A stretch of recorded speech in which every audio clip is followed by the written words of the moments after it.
It's Monday, January 4th, and time for your Barbados Today Morning News Update. Opposition leader Bishop Joseph Atherley says he does not believe the 2 bank holidays announced by government are sufficient to do the necessary contact tracing needed for the recent rapid spike in COVID-19 cases. In fact, the leader of the People's Party for Democracy and Development tells Barbados Today the time has come for government to close the country's borders or put a pause on flights coming from high-risk countries in order to get a handle on the situation. His comments come as health officials continue contact tracing for the super spreader bus crawl that took place on Boxing Day, which has resulted in over 160 persons, including prison officers and inmates, testing positive for the virus. I don't know that it is going far enough. I mean, you got 2 bank holidays. The Minister of Health himself said, we will not be able to get on top of this thing in a day. We will not be able to get on top of it in 2 days. My understanding of the 2 bank holiday thing is to give them time to do the contact tracing. I do not know that that is a sufficient time. And certainly, even as you're trying to do that, you've got more people coming in here. Now, I am happy to hear about the provision of the monitoring bracelets. But we've got to get that application out there very quickly and make sure that people fall in line with the quarantine arrangements to which they're subjecting themselves. So I don't know that we're doing enough. I'm afraid this thing has gotten ahead of us. And I perhaps think that we should do a little bit of a pause in the country for a couple of weeks, try to rein this in, pull it back, and improve our monitoring capacity for people who come in, especially from high-risk places. Expressing concern about the number of COVID-19 cases at the island's prison, the opposition leader says government has much of the blame to bear for what is happening. He says given the situation, more stringent scrutiny and monitoring measures were needed, especially as health officials do not know at this time whether the new variant of the virus discovered in the UK is present here. All I'm saying is, if you're going to keep your borders open, and I'm not so sure that you should have them open all like now, maybe you should pause that for a couple of weeks as well. But if you're going to have people coming here from high-risk areas, you've got to make sure that your quarantine and isolation arrangements are foolproof. You've got to enforce it with stringent scrutiny and monitoring and stringent penalties for people who breach it. And I'm very serious about that. Up to now, we don't know whether or not we have this new variant out of the UK present here with us. One would suspect that with this quick, rapid-seeming, wide, pervasive spread, that the new variant is here. I am not going to say that because I'm not in a position to do so, but certainly by now, government should have been able to ascertain whether or not that is the case. I think we've got to get on top of that. If the new variant is here, be honest and tell the people that it is. Take responsibility. You've sought to balance lives and livelihoods. You've erred on the side of livelihoods. You've kept your borders open. People have come and breached the quarantine arrangements for over a month now. Meantime, a president of the Democratic Labour Party, DEPEIZA'S, tells government don't focus on the Boxing Day bus crawl alone in light of the COVID-19 developments. She made the comment during a virtual panel discussion last night entitled COVID-19, Time to Reset. We are asked to focus in on what really is a secondary event, because the information coming from out of the prison, I have been informed, is that the first prison officer to test positive had been on sick leave from before Christmas. Exactly. Was which is on sick leave already. Did not attempt the bus crawl. And if that information is correct, then that focus that we are asked to have on a bus crawl is simply to put blinkers on us so that we are not paying attention to the real issue. It's true. And perhaps that is why they can't find patient zero. Because they're focusing on a secondary issue.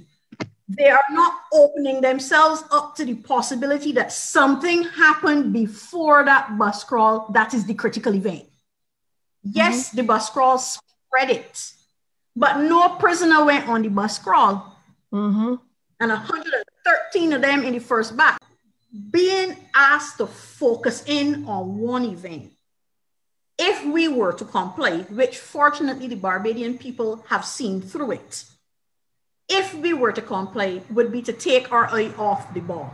The fact of the matter is that there were serious and significant breaches occurring before the crawl that very likely fed into that as a secondary event. And yes, it spread, and it spread like wildfire. But we can hear them being outed, but we can't get any details about the other two admitted only on questioning. The other two clusters that we have only been told are on the West Coast. We don't know where, how, when, or with whom. The DLP leader again called for the country's borders to be closed. Being asked to focus in on one event, if we were to comply, which fortunately the Barbadian people have seen through it, if we were to comply, would be to take our eye off the ball. The fact of the matter is that there were serious and significant breaches occurring before the crawl that very likely fed into that as a secondary event. And yes, it spread, and it spread like wildfire. But we can hear them being outed, but we can't get any details about the other two admitted only on questioning. The other two clusters that we have only been told are on the West Coast. We don't know where, how, when, or with whom. Yes, our solution is that at this point in time, even if you have determined that we must keep tourism going, that we must continue with the welcome staff, that we have to find a balance and a way of living with COVID that allows us to have tourism in some form. At this present moment, in order to get ahead of the events that are still unfolding, we should not still have planes coming in. Each plane load is another couple hundred persons who have to be tested in the one lab. Best Dos Santos is the only lab that we have.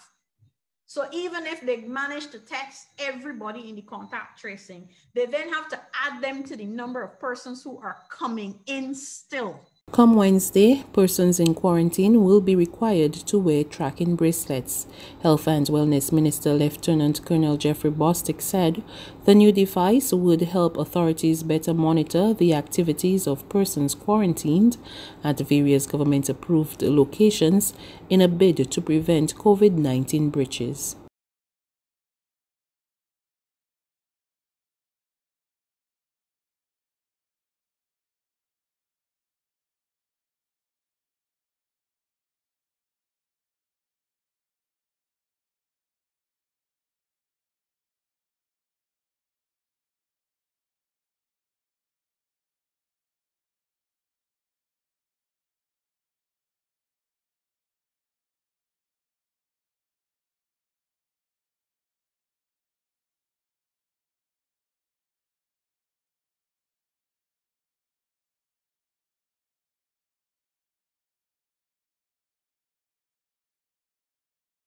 Consumers are paying more for petroleum products. The price of gasoline has been adjusted from $3.26 per liter to $3.31 per liter.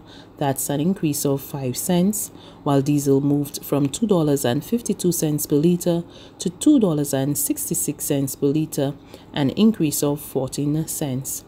Kerosene increased by 12 cents from 90 cents per liter to $1.02 per liter. The new prices went into effect at midnight on Sunday, January 3rd.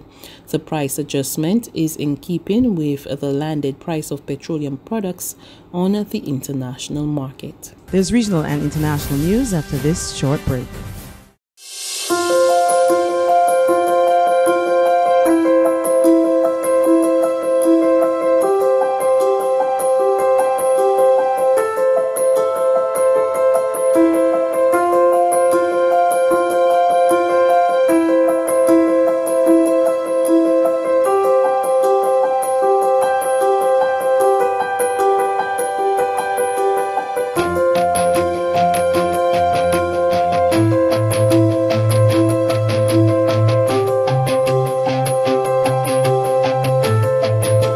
Barbados Today, news you can trust.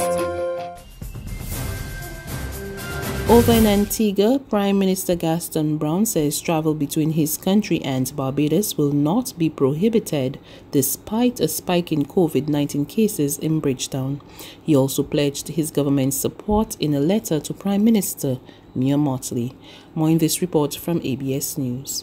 Prime Minister Brown, in a letter to the Barbadian leader, says Antigua's government is prepared to help the people of Barbados at this time. He says Barbados is not alone. The letter also says while border authorities will continue rigid adherence to protocols, there will be no prohibition of travel to and from Barbados. However, in November, Barbados ranked Antigua and Barbuda as high risk and then medium risk. Prime Minister Brown protested the medium risk categorization, stating it went against guidelines set by the Caribbean Public Health Agency. CARPHA's guidelines say a country with no new COVID cases or less than 20 cases per 100,000 is low risk.